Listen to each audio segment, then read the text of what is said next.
So I'll just kind of finish off because I had to rush through the last 5 minutes and there were some questions people asked after that. So hopefully you figured out, okay, there are two pending issues, okay. So what are the Nash equilibria of this game? Okay, so let me write that a little bit carefully now. Okay. Okay, so did you figure out what are the Nash equilibrium? I'm going to write them. So Cadbury, candy. Okay, so remember I had 5. So if more than 7 or more than or equal to or more than 7, and then the remaining people, this is this a Nash equilibrium? That's the first question. Yeah, because nobody can change their fate by just changing their choice. Okay, if you are a Cadbury person, okay, suppose I switch to candy, do I get anything? No, I'm still not getting anything. Okay, and same for the candy person. So this is okay, and you were playing this one, I guess. The second one, exactly 5 people, exactly 5, and then candy. This is also a Nash equilibrium. You see that again, if you are a Cadbury person, then if you change, what will happen? You will lose the cat. You will get a strictly lower payoff. Okay, and if you are a candy person, you are already getting a candy, but if you switch to Cadbury, then you are not getting anything. So this is also a Nash equilibrium. Okay, that's easy to figure out. And then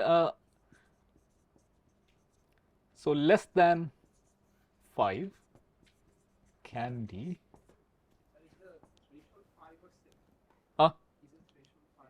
5. Top one, no. This is Nash. All I'm saying is this is Nash equilibrium. That's what I'm saying. You don't gain by changing this unilaterally. Okay. Is that okay? You are not going to get a Cadbury by changing from this one. Yeah. The second one is Nash equilibrium because people can change the How do you change? Suppose you, what was your choice? Suppose you are in this one, what was your choice? Let's say I was a Cadbury person. Okay. Yep. So you switch to candy. Sorry, let's say I was a candy person. All I right. switched to Cadbury. You will end up getting nothing. Nothing. Yes. So Yeah. You will get a lower payoff, right? Right now you were getting candy. If you switch, you won't get anything. because the outcome doesn't change. No, the definition was that if you change any player, if change his or her choice unilaterally, she will be worse off, or she won't be better off. Okay. Clear? Okay. Now, what about the last one? This is somebody asked. Who asked this question? Somebody asked this. Okay. So, what happens if you have this one? No? So, this Cadbury 6 and all the remaining people can. Is this a Nash equilibrium? So, this we found out that this is no Nash. What about this one? No. No. Why? Because suppose you are a Cadbury person, are you getting anything now? No. If you switch, you will get a candy, right? So, this is not a Nash. No Nash. Okay. So my doubt was if one person can switch in the fourth case, Yeah. why can't two people switch in the first case? In which one? Oh, this one? Because the starting assumption was that you are all independent, you are all making decisions independently. So there is no concept of you colluding with some other. Okay, so think about it. Okay, who is your partner in switching? You want to switch. So you are in the first one, right? So okay, who is your partner in switching? It's not switch. I'm saying that in the fourth one, Yeah. which one of the 6 Cadbury people Yeah. are going to switch to candy, because all of them prefer Cadbury to candy, and if anyone Yeah. can do that switch, why can't 2 out of 7 do that switch to candy? They have to do it together, right? Oh, there's only one single switch at a time. No. It's decisions are independent. I think unilateral is the keyword. Unilateral is the keyword. You're right that it's precisely that. Okay, you are not allowed to, yeah, talk and form a coalition and do stuff. What if independently there might be a case where 2 or even 3 out of the 7 Cadbury decide to just switch to candy because at least they'll get something. Are you sure? Okay, so suppose let's see this one. Okay. So that's what I asked. Who is your partner? Somebody, right? The next person? The guy right next to you. Okay. So you decided to switch. Okay. How do you make sure that he will actually follow that switch? Because if you switch, then he will end up with a cat. What he can do is that you can decide together, and he will actually easily cheat on you. That okay, you just you switch. I will remain. I will get the Cadbury. You will get the candy. Okay. So very good question, because this is precisely the point is that you cannot form what is that any what is that if you want to do that, what you said, you will have to go beyond that. You will have to write a contract between them with some punishment or something, then it's work. But then basically you are changing the preference structure, right? So within this, those kind of scenarios cannot happen simply because that unilateral deviations are what we care about, and your partner has no incentive to change with you. Okay. Is it like a game inside of a game? Because if we are like partnering, then it's a kind of prisoner's dilemma kind of situation. You can think about it. It's precisely that's that. Okay. Okay. So that's the first part. The second one was that how do we interpret Nash? So somebody asked me yesterday. That, so we quickly went over it. So we were actually worried about this question: do people actually play Nash strategies? So we were actually considering a game at some point. Let me see whether it is still there. Oh, this one, right? Okay. So two things. Why one would should play Nash strategies. Okay. Now these are two different questions. Okay. Why one would is like it's a descriptive question. Do actually people play Nash strategies, or do animals involved in Nash strategies? That's kind of an observational question. Okay. That's the other one is a stronger one, that I don't know what's happening in the world, but given this kind of a game structure, one should play Nash strategies. That is a rational thing to do. That is a kind of you say that this is the thing you should do if you are intelligent enough and figure out the game. Okay. Okay. So the question is then what kind of conditions you require so that people will be playing Nash strategies. Okay. So let's look at this game. We looked into this one yesterday and figured out that there was only one Nash equilibrium. Okay. And I quickly went to, you can interpret it in different ways. For example, one easy way to see this is that this is kind of a no regret interpretation. In the sense that suppose you are player 1. Player 1 is a row player. You are choosing between A, B, C, and D. Okay. Okay, there is only a very simple question, right? What should or what will you choose given this game structure? Okay. If you choose anything apart from B, you will end up regretting your choice. Say, for example, you choose C. Okay. Is there a reason for you to choosing C? I don't know. Maybe you have. But then if you choose C, then you might end up with having a regret, because if you are choosing C, you are along this one, and what will you get? I mean, you will get, if you choose C, you are along this line. Okay, you might end up with getting 3, 5, 3, 5, whatever. That's better than 4 in some cases. But do you have any reason to believe that the player 2 will play F? Do you have any reason to believe that the player 2 will play something like F? Okay. So put it in other words, suppose you are player 1, you have absolute conviction that player 2 will play G. Okay. Then what should you do?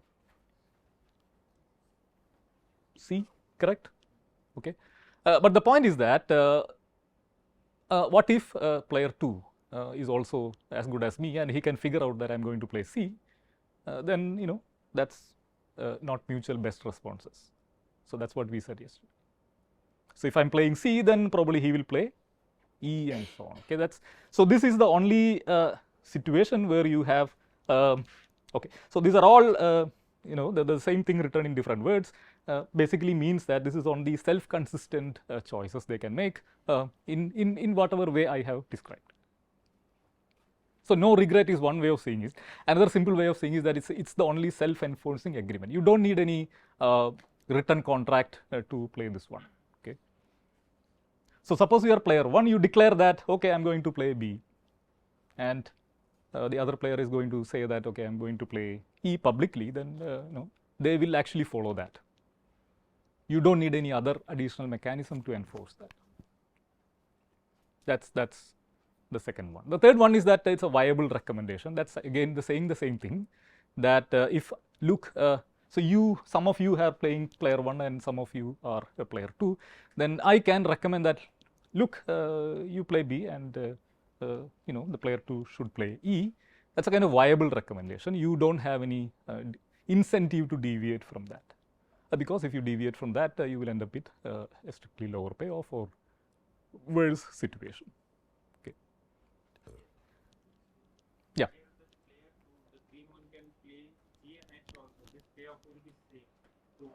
But In which case?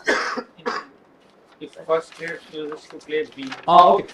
Yeah. the second player can choose to play G and H, and his payoff will be same, but the first person player. Yes, but if he plays G, shall I play B? No. So the mutual best response. No. Again, so let's look at that question. If you are player 1, what takes you to actually play B? What kind of reasoning will lead you to play B? Okay. You will have to exactly go through this argument that okay, if I choose B, he choose C, then I will be under such. So you will have to go through this. If I am optimizing my payoff, and the other person is optimizing his payoff in a similar way, and so on. So I should also take into account the fact that he is trying to optimize his payoff. Okay. And I should also take into account the fact that he knows that I am trying to optimize my payoff, and he knows that, so I know that, he knows that, and so on. That this is kind of the rationality argument behind.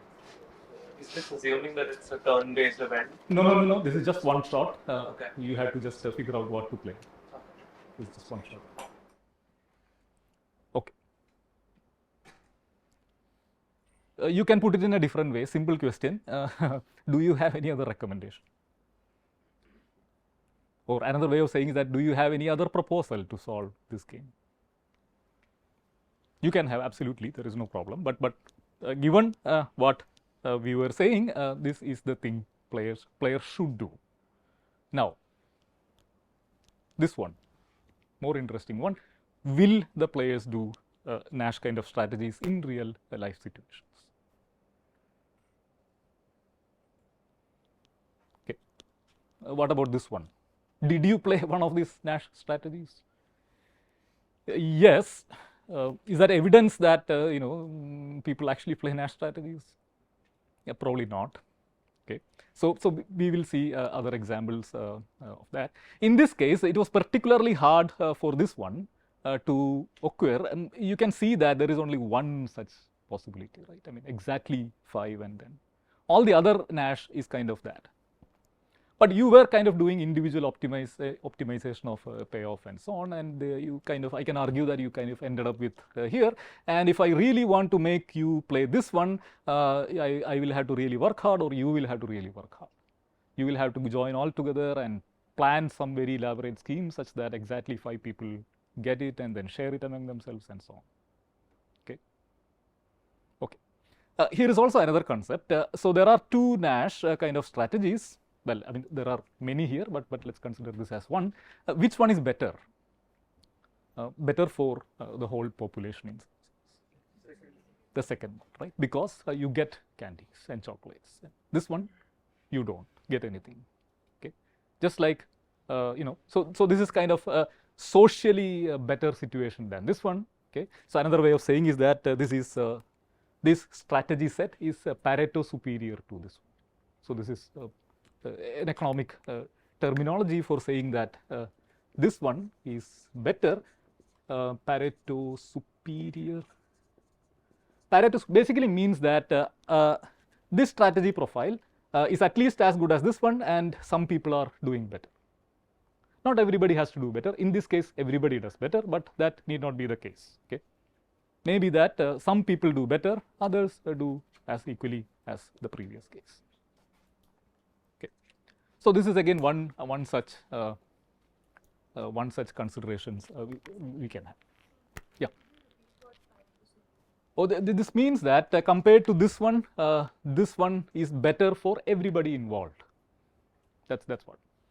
This game is played against you or played against ourselves? This is who are the two players? You are playing against each other. No, you are playing against each other. I am not the player here. I am just setting up the play. So you will lose the Cadbury. What is that? We win, you will lose the Cadbury. Oh, like that. Okay, there is another game. Okay. No, because I already have it. Yeah, but I'm losing, right? I have spent money for that. and in a situation you're keeping it also like. Okay, my Nash strategy for this talk will be that no chocolates. Don't buy anything for you. So it's a game against you. In some sense, yes. Okay, okay, but let's come to that. So there was a homework. Anybody did the homework? Oh, you did. Okay, cool. So that was this one. Now I wanted you to do this because then you get a real feeling of not an outsider's perspective of solving and proposing solution and so on. What exactly an agent is faced with. Okay, so you were faced with this question, right? I mean, so this is me. I have two options, either to ask you some question or don't ask questions, and you had two options: prepare and not prepare. Okay. Okay, so this is O1, this is O2, this is O3, this is O4, this is you. So the person who did what was your assumption about these ones? Somebody did. Who did? Yeah. Like for the student. For you. So I put O1 greater than O4, and then what is O2? Not prepare and me asking you O3 question. and then O2. Okay. All right. So that's his preference. For the other person, I put like. Well, so that's a question. How did you do that? So for the person asking the question, That's me. I flipped O3 and O2. I kept the other two.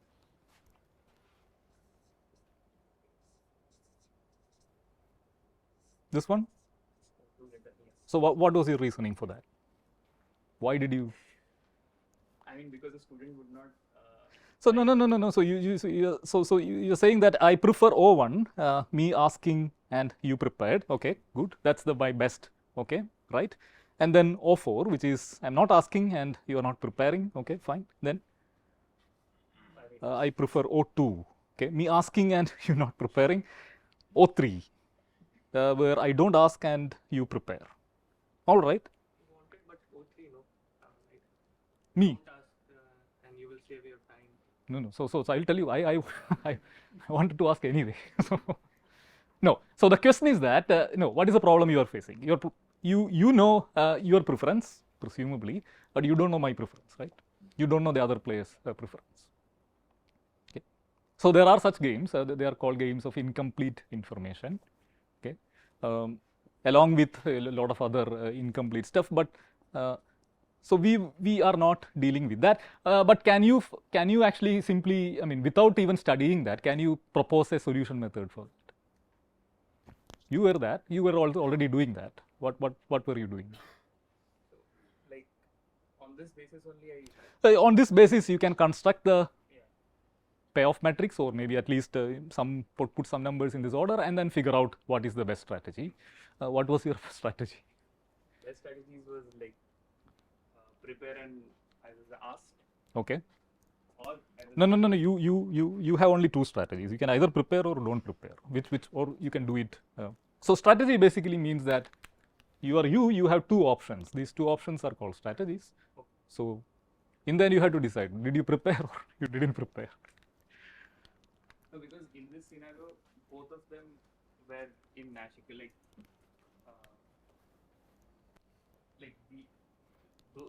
in the payoff matrix. Yeah. Like if I was like O1, like if it was I was prepared and the question was asked, and I was not prepared and not asked. Both of them were in Nash equal. Okay. Oh, so there were two.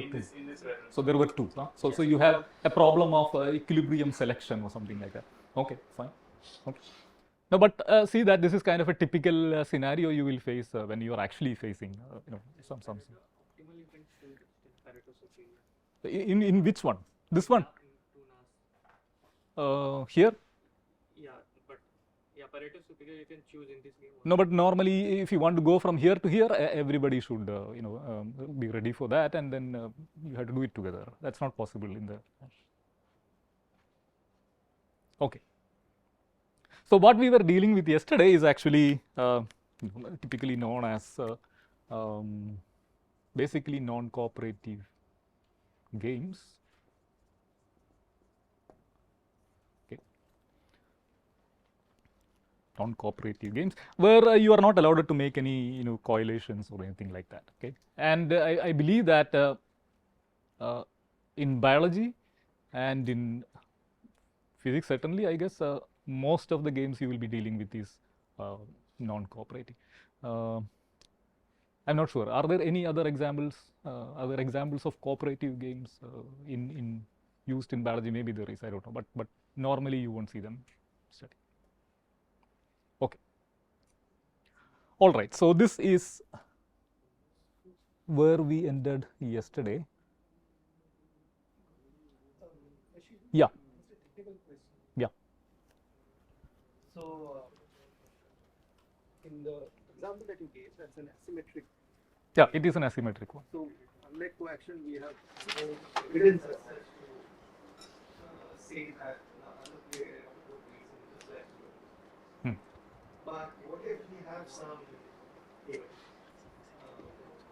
communication, but not communication about what strategy? So, we have a new stop. And I figured out that this person is kind of, going to think like me. So can I get that fight right, which is better than before? In which one? This? The previous game. The payoff matrix. Yeah. So through loose stock, can I actually convert to fight that? Which one? The one I showed earlier. Yeah, that one. This one. Yes.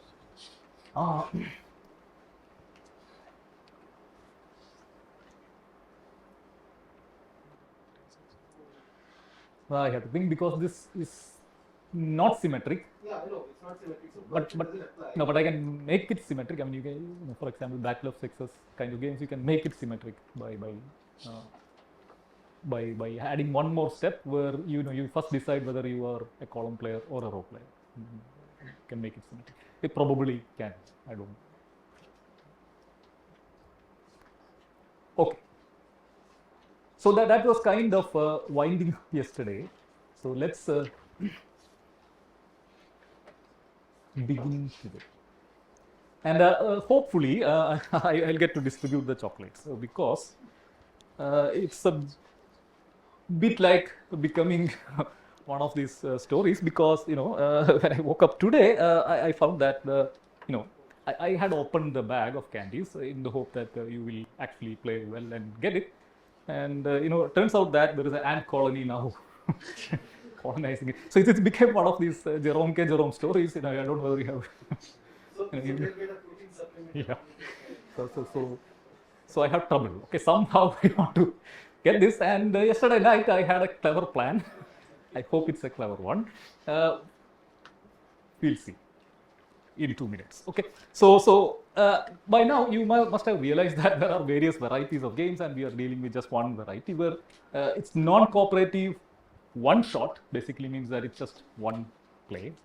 Okay, what I described, and what else? Complete information. Okay, so all these words are important because all those things you can change and you will get a different variety of game. Okay, complete information you can change to incomplete information. One shot we are going to change. You can make it iterative. Okay, so that's the first question we are going to address.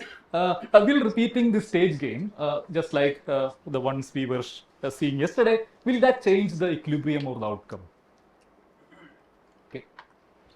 So, for example, in your room cleaning example, prisoner's dilemma kind of example, then will the outcome change? Okay, or will the equilibrium change if I have repeated? Repeated basically means that you play it one shot, then you play it again, then you play it again, and so on. Okay. So, if it is a fixed number of rounds, okay, let's say 10 rounds, then one can easily argue that it's not going to change anything. Okay. Why? Because you think about it that there are 10 stages of the game. So you have played 9 stages. What will you do on the 10th stage? What is optimal for you to do on the 10th stage? It's defection. Okay. So, okay, having decided to defect on the 10th stage, then what will you do on the 9th stage? The same argument. Okay, so it's called backward induction, and then the simple answer is that as far as it's a fixed number of rounds, then nothing changes. Now, if it is not fixed, then things can change. Okay, which we are not going to describe. But what can change is that you can introduce a probability of terminating the problem in the next step. Okay, you don't know whether it's going to terminate in the next step, but it's only a probability. You can also introduce a discounted payoff, and in this kind of discounted payoff basically means that you value future payoffs at a discounted rate compared to whatever you are getting now. Okay, you value the present for getting for at this point more than what you get in the future. Okay, so if you sufficiently tune these parameters, it's possible that cooperation can be a equilibrium in this kind of a game. But again, if it is finitely repeated, which we are kind of strictly speaking, then there is no way that. But basically, it's the same equilibrium. Okay. So one shot, non-cooperative, complete information games, and you make it iterated, no change. Okay. All right. Okay. So what are the other varieties of games? Okay. The other major variety is actually what is known as a sequential games, dynamic, extensive. It's called dynamic, but there is nothing dynamic to it in some sense. We'll see why. So interactions are often sequential. Okay, it's not like that you have to decide everything at one go. Okay, for example, take the example of chess. Okay, chess. How do you play chess? Anybody play chess? Oh, so a lot of people. So you get to observe what the other guy did in the previous step, and then you have to respond to it, right? That's the way chess works. So another example is business proposals. We will actually tell you an example. You make a proposal, okay, and then after reading the proposal, the other person can actually reject it or accept it. So these kind of games are called sequential games, where the decisions are made one after the other. So here is a typical example. Okay, this is okay. So this is a kind of textbook examples. So there is a business which is kind of dissolving. So there are two partners. Okay, so players 1 and players 1 and 2. It's valued at $10,000. Okay. So player 1 is the kind of senior partner. So the arrangement is that he can propose a division. Okay, let me take 50, you take 50. Or let me take 60, you take 40. That's kind of proposal. And the junior partner 2 can either accept it, okay, I agree to whatever you say, or reject it. And if rejection, then what happens? It will go to court. It will go to litigation. Okay, that they know because there is no other way of getting the money back.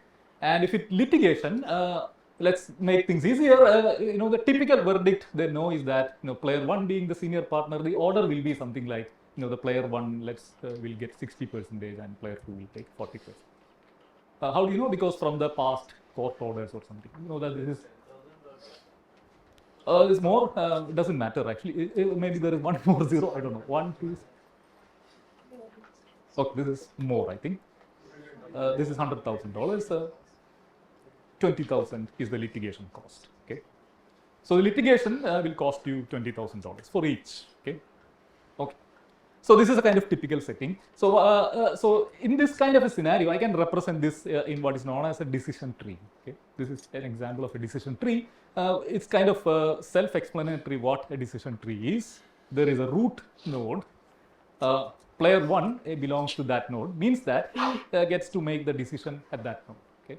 For example, the decision is, let's say that there are only two possibilities. He can either offer a 50-50 or a 70-30 split. Having offered that, having seen that offer, the player 2 can make the decision to accept it or reject it. Okay, in both cases. Okay, so these are the nodes where agent 2 gets to make her decision, and you can see that it could be either accept or reject. And depending upon that, you see that these payoffs reflects whatever I said. Okay, so for example, 50-50 offer, 2 accepting it, yeah, each one will get 50-50. 50-50 offer, rejecting it, what will happen? Agent 1 will get only 40. Why 40? Because that's the get. So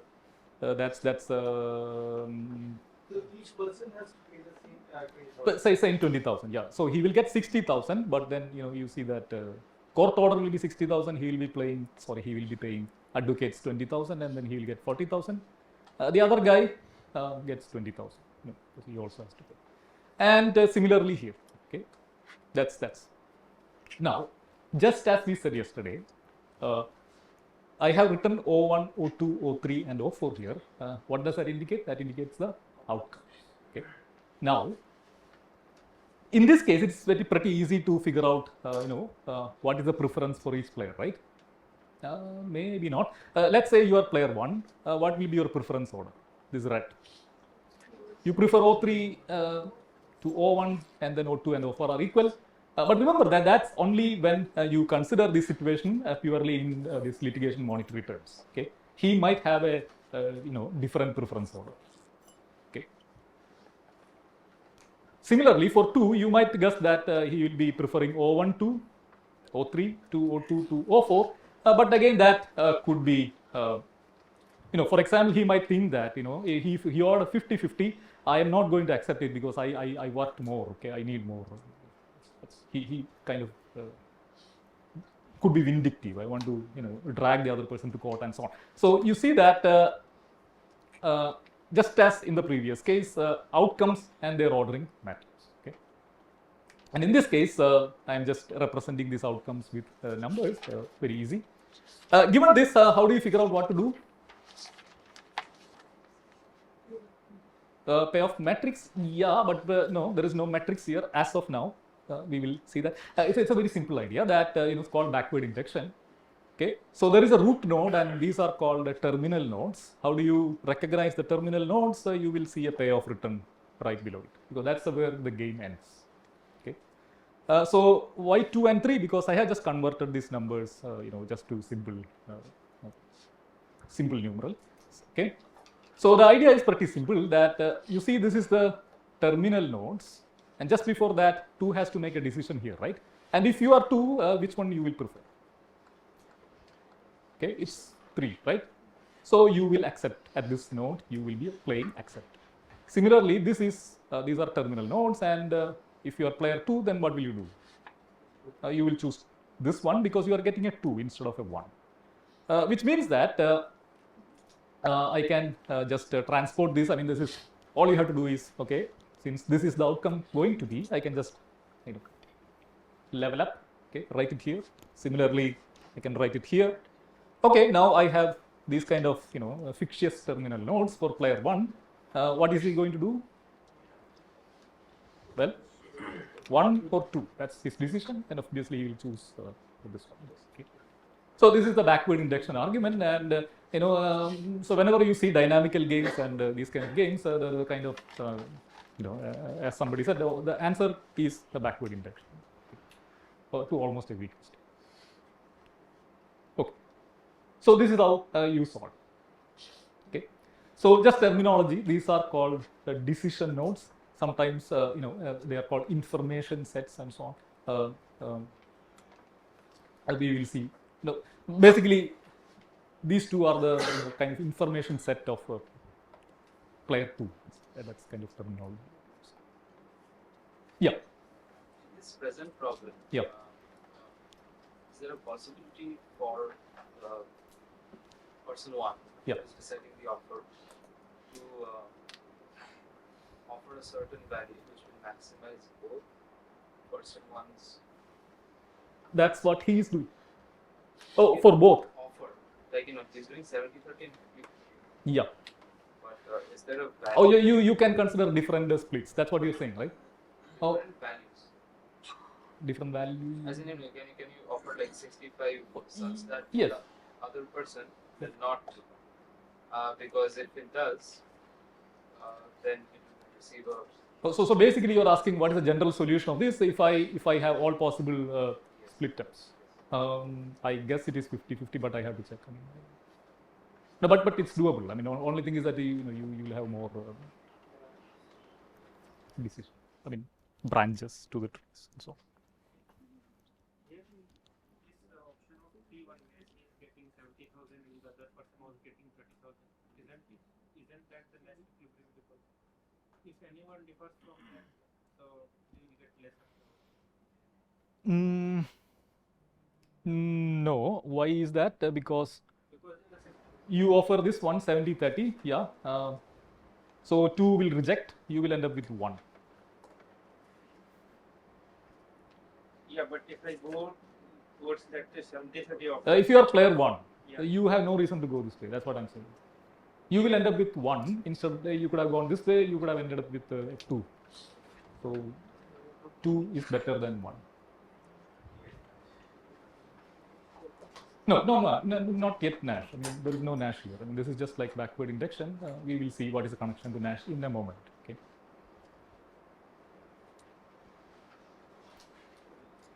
Okay. So you can solve this by backward induction. So I have written some game in which how do you do that?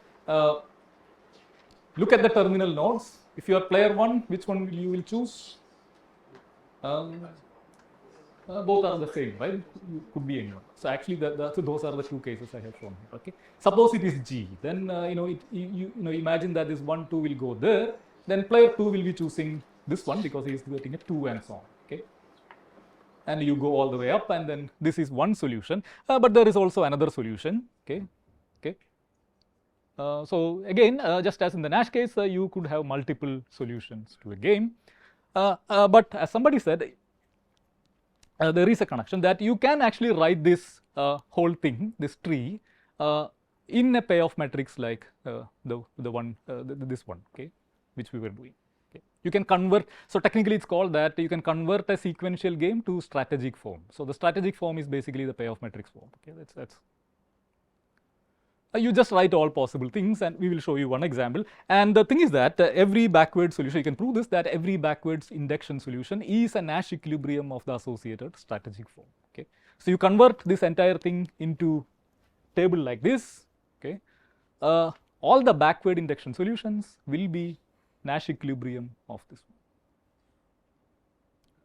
one. Okay, is that fine? And the converse is not true. Okay, that we'll see. Okay, all right. So this is one famous game. I believe economists love this game. No, yes, yes. This is called market entry game. Okay. So the game is the following. You want to take on who? Well, Mukesh Ambani. Okay, that's a good choice. He has this whole business. Let's take Reliance Retail. Okay, right. Who wants to start a supermarket? Somebody wants to start a supermarket to beat Mukesh Ambani, at least let's say in Chennai. Okay, so you have you are a potential entrant to that market. Okay, you have two choices. Obviously, you can go in and start the business and stay out. Okay, you don't make any trouble. If you stay out, then imagine that right now Ambani is making 5 million, I don't know, whatever that is, 5 million, and then you are doing something else, maybe a PhD student, then you are getting PhD students get much worse than that. But let's say 5:1, okay, right? Okay, you are living peacefully. If you go in, okay, if you actually start a supermarket, then Mukesh Ambani has 2 choices. Okay, he can fight you in the sense that he has a lot of money, so he can, for example, reduce the price to such an extent that you just go out of business. Okay, so your whole capital will be reduced to 0. So if he decided to fight, he will be well, he will also receive a 0. You will also receive a 0. Because neither of you making money. He is just discounting all the products. He is not making money. You are also not making money. Okay. But if he decided to accommodate you, okay, no, let's not start a price war and so on, then each of you will share that market. You will get a 2-2. Okay. Okay. The question is then, okay, what is the backward induction solution to this? Okay. I told you how to find the backward induction solution. Go backwards. That's the idea, right? So if you are Ambani, imagine that for a moment, then what will happen? You have a decision node here, right? Which one you will choose? Will you accommodate or will you fight? Accommodate, because you are getting a 2, right? Okay. If you are a potential, then you will get a 2-2 here, right? Imagine there is a 2 red 2 and a green 2, and then potential end run, what will you do? Will you go in or will you stay out? You go in, because by going in you are getting a 2. Okay. Now you can convert this into a strategic form, a payoff matrix like this, if you wish to do so, but you can do that. So this is the potential entrant. Okay, he can stay out or go in. Okay, those are the 2 strategies he has in this game, and the incumbent Ambani can fight or accommodate. Okay. So when you see that, how many Nash, so this is again the same exercise, how many Nash equilibriums are there, can you find the Nash equilibriums? Just have to search that there are only 4 things, whether any of them or many of them are Nash equilibria. Which one? Yeah. 2 and 2, yeah, that's good. Anyone else? 0 and 0, no, because you see that if I am this one, I can improve my. Okay. Any other Nash equilibrium? Out is fine. Yeah. Out and fight. What is that? Out and fight, right? 1-5, right? It does not make sense. Correct. Yeah, that's what I'm going to say. Okay, so these are the Nash equilibria. So it's correct that if you do the backward induction solution, whatever you get will be one of these Nash equilibria. You will be getting more actually. There may be reason, but I'm not really convinced that why one should take this seriously. But the argument is that you see, we will say that this one, first of all, can this happen actually, right? Because if you go out, then there is no fight, right? I mean, who is he going to fight with? There is nobody to fight. So what does this strategy correspond to? Okay, so the usual way of seeing is that the question is that it's called an incredible threat. Okay, so imagine that. So it also has to do with the way strategies are formulated in this kind of a setting, because a strategy basically means that what is Ambani's strategy here? He should specify what he will do at each of his for all the possible for all the possibilities that can arise. Okay, that's one way of looking at it. So the thing is that he can declare that, okay, if you come in, I'm going to fight. But is that going to happen if you actually go in? No, right? So that's why it's called an incredible threat, because that has no credibility in some sense. Because if you actually move in, that threat is an empty threat. It's better that he will accommodate you. Okay. So there are many versions of this. I believe there is a series of store opening problems related to this and so on. But the key idea here is that so 2 things. One is that sequential games, you can write it like this. Okay, and the Nash equilibria here correspond to, some of them correspond to the backward induction solution of this one. Okay, but not all of them correspond to backward induction solution, and you will have things like this. why do we assume that fighting would result in no gain for any of them? Oh, you just, I mean, that doesn't matter, right? I mean, so what exactly you want to write? I mean, you want to write a -1? Like I would imagine that since it's a dominant player in the market, Yeah.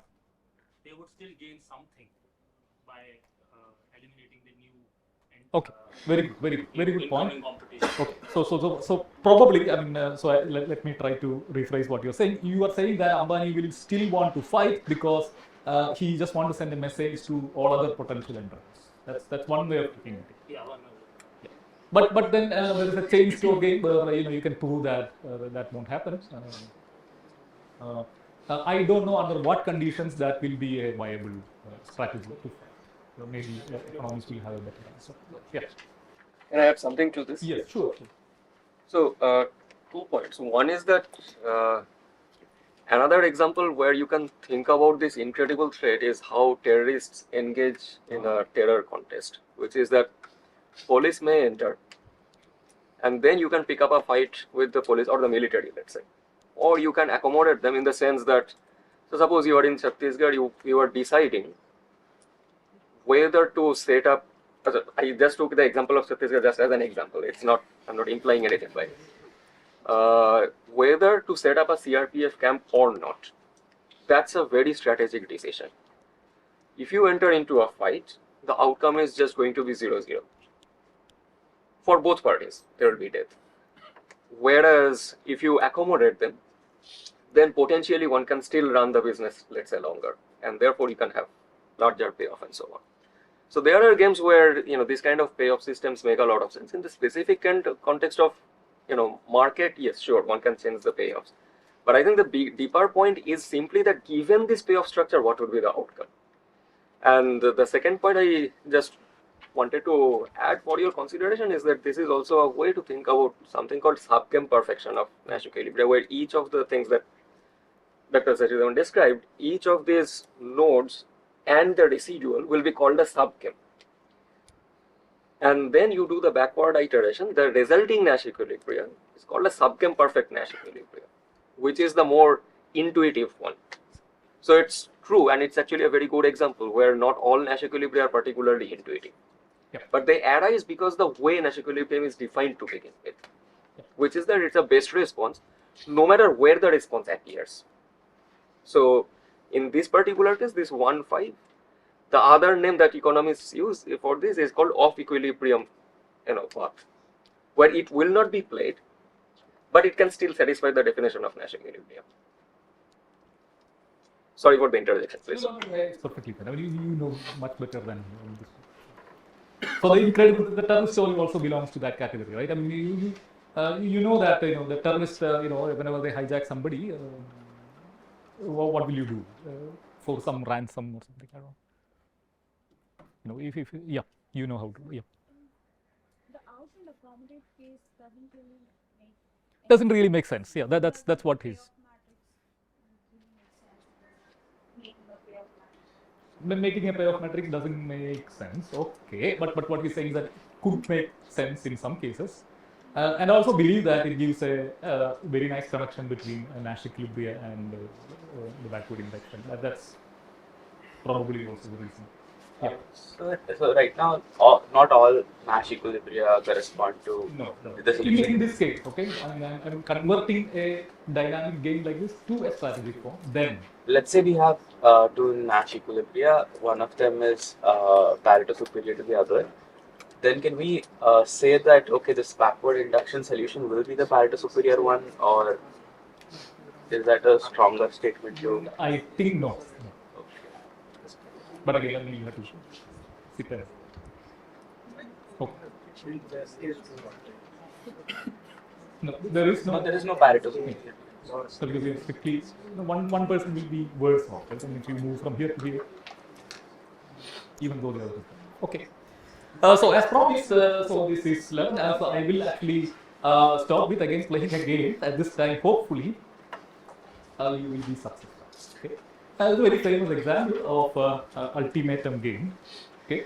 You can read this through. So the proposer is provisional. Okay, forget about one. I mean, so the situation is the following: that you and your friend is walking along the road, and you are visiting some place, and you get a 500 rupee note. You found, I found. The other person saw. Okay. So I propose, let's, okay, I will do a division. Maybe you keep this money, I will keep this money. Let's celebrate. Okay. That's my proposal. The thing is that if it is too low, then what can happen is that what can happen? If I get 500, okay, you keep 1 rupee, I will give 499, and then he will say that no, I will give 4. No, nobody gets this, right? So that's precisely the game. Okay. So there is a proposer. The money does not belong to him in some sense. The proposer is provisionally given 100, right? Whatever. Okay. And the proposer decides how much money to offer to the respondent. Okay. It could be anything from 0 to 100. 0 is also possible. 0.1. No problem. The responder can either accept or reject the offer. Okay. Okay. If the offer is rejected, then nobody gets anything. All go home without any money. And otherwise, the responder receives that money and the proposer gets the remaining money. Okay. All right. Got it. So I am the proposer. Okay. Since I don't have money, but I have chocolates. Okay. So I have plenty of them. But why does it work? I mean, it will work for the following reason. I believe, okay, this works. Hopefully, it won't go to the bad again. Here is my proposal. I am playing the ultimatum game with each one of you. Okay, you are not in this together. Okay, one more. Okay, I have this, right? You know that I am not going to consume this for the next 12 to 14 days. It's simply not possible. Why it's not possible? Because you have seen that this is 5 and this is this many. You cannot count this, but you can count this. I cannot reduce. I mean, I will have guilt feeling when I do that. Basically, it means that I'm going to propose a division for this between you and me, each one of you. You can accept it. Then what will happen? You will get what I proposed, and I will get whatever. If you reject it, what will happen? Nobody gets anything. This goes to my bag, at least for the 2 weeks. It's my daughter will be extremely happy. She asked me yesterday whether this is gone. I said no. She said good. Okay. All right. I'm going to play this with each one of you. Ready? Take a piece of paper, and again, don't look into. So imagine that you are playing this with me. Okay. You can either accept it, write yes. Reject it, write no, or N and Y. Okay. My first proposal. Okay. This for you, this for me, for each one. So don't put me in trouble okay. So if you accept it, I have enough things, no problem, right? Okay. Got the game? Okay. Write it.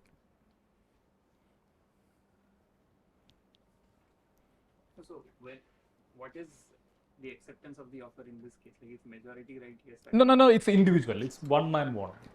It's between you and me. We fight it. It doesn't make sense. I mean, because for each one of you, I'm just offering this one. If you accept it, I have enough for each of you. Not sequential. Let's not make it sequential.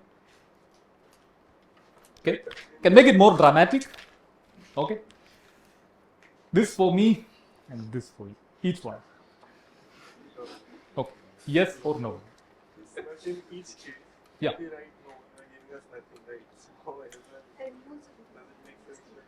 You can figure it out. I mean, I don't know whether how do you reason it, but maybe I might play a different game in which you have a chance to win all these stuff. So if we write no, there is a possibility we can get something else. If you say no, obviously I have to do something with this, which is which I have to decide. I mean, probably I'll have to play more games. Where you stand a chance to win it? It works because the only reason is that this goes into my bag. Otherwise, this belongs to me. Okay, wrote it. Anybody accepted it? good, okay, you will get. So people who rejected it, Okay, that's kind of 50-50. Why did you reject it? Better hopes of a better clothing. Okay, so in this case that works. Yeah. Any other reasoning? No. If I were your friend, what will be your feelings about this kind of a division? No, acceptable, right? Not acceptable. Is that correct? Okay. All right. So what is the Nash equilibrium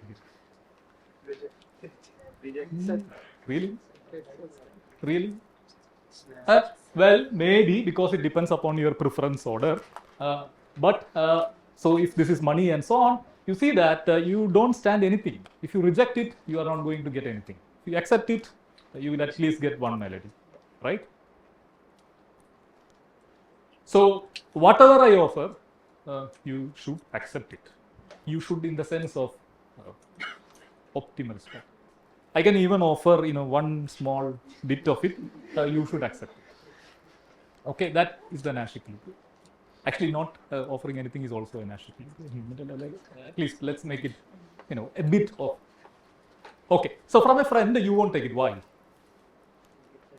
Why? Because you might feel that this is quite unfair, right? Unfair. This is quite unfair. Huh? See? Okay, so.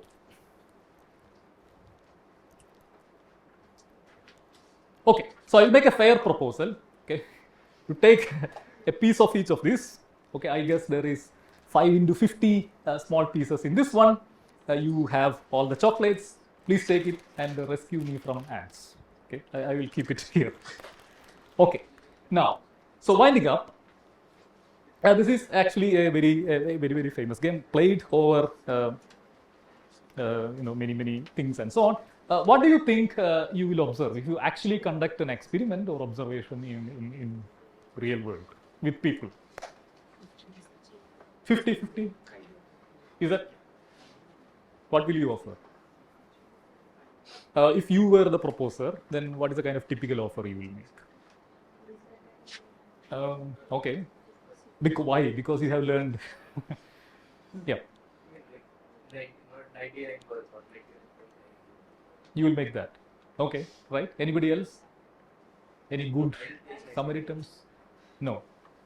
Okay. So it turns out that, there are plenty of literature on experiments on ultimate. What do you think actually the observation? 65. Yeah, it's roughly the 30-70 kind of split. It seems to be the thing. It depends upon a lot of things. For example, you propose 30 and the other accept it. Okay. There is, but there is a lot of context. For example, if it is between relatives, it between, what do you think? If it is between relatives or relatives, no. Same clan or same group or same friends, then the proposed amount will be higher. Okay, and if it is complete strangers and it's no proposal, and there is How is this different from the sequential game which we were playing earlier, like 70-30 and 50-50? Which one? The business deal. Because there also we are offering some split and then the other person has to either accept it or reject it is in that category, but only thing is that the payoff structure will be different. That's all. Here also, if I reject the offer, nobody gets anything. So Yeah. so No, but there you reject it, you will get a litigation, and then you will get something. You can go to court and get some melody chocolates. like in there we argued that the first person will offer 50-50 because the second person, you don't know the preference of the other and you will at least No, you know the preference structure. No, there is no preference structure is known, and there is no. No, then the 70-30 was the better option because he'll get 70, the other person will get 30. But if he rejects the offer, the other person will get 20. So No, he knows he will. No, so we will see this again. No, there is no confusion there. It is just that 70-30, probably you're thinking that 70-30 is a better offer, but there is litigation cost if the other person rejects it. So you are not going to get 70-30 if you choose 70-30. Yeah, but I know if he accepts the offer, he'll get 30,000. But if he rejects the offer, he'll get 20,000. So his payoff is also smaller. No, shall we talk about this after? Okay, because I just want to end on this note that where were we? Experimental evidence. Okay, so just for fun, there is one special category of people who will always play the Nash strategies. Who are they? Graduate students, economic graduate students. I'm not going to. I hope he won't be angry. So let's bash economics. Why? Because most of the experimental economics literature you will see, the experiments are performed like with whom? With a very particular kind of students, with graduate students of some country. US. Okay. And I believe they were saying that some particular college in US. So which means that you don't get to okay. So you have to take it with a pinch of salt. That's a thing. Yeah, you can. Take it with a pinch of salt. MBA and economic students, if they are proposers, they typically tend to offer very little. This has been replicated multiple times. Now, for what reason, difficult to say. Either there is a self-selection into certain kinds of students doing economics and so I have theory because it's like, I teach you game theory 101 and then, whatever experiment I conduct is just like an exam where I ask, okay, tell me what is the correct strategy to do and then you explain Nash equilibrium. Okay, but importantly, you see examples where we actually kind of played Nash equilibrium and not Nash equilibrium, okay? And there is an extensive literature, for example, on prisoner's dilemma, okay?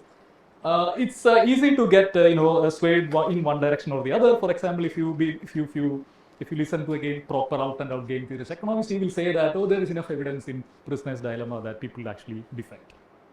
Okay, what he won't tell you is that all these defections are with graduate students and so on.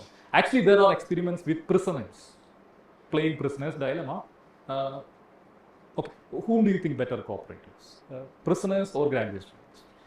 Actually, prisoners turns out to be better at prisoner's dilemma than graduate students who invented the prisoner's dilemma and studied the problem. Okay, so the message is that if somebody says that people play Nash strategies in all kinds of situations, that's wrong. Now, if somebody says that people don't play Nash strategies in any of the situation, that is also not correct. Okay. For example, in prisoner's dilemma, depending upon the problem, you will get cooperation. You can tune from 20 to 80% or something. Wide variation is possible. Okay. So it depends a lot on particular circumstances and so on. Okay. Okay. So I will stop here. So what I was planning to do is actually extend this to probabilistic ways, but I don't have time. So that we will do tomorrow.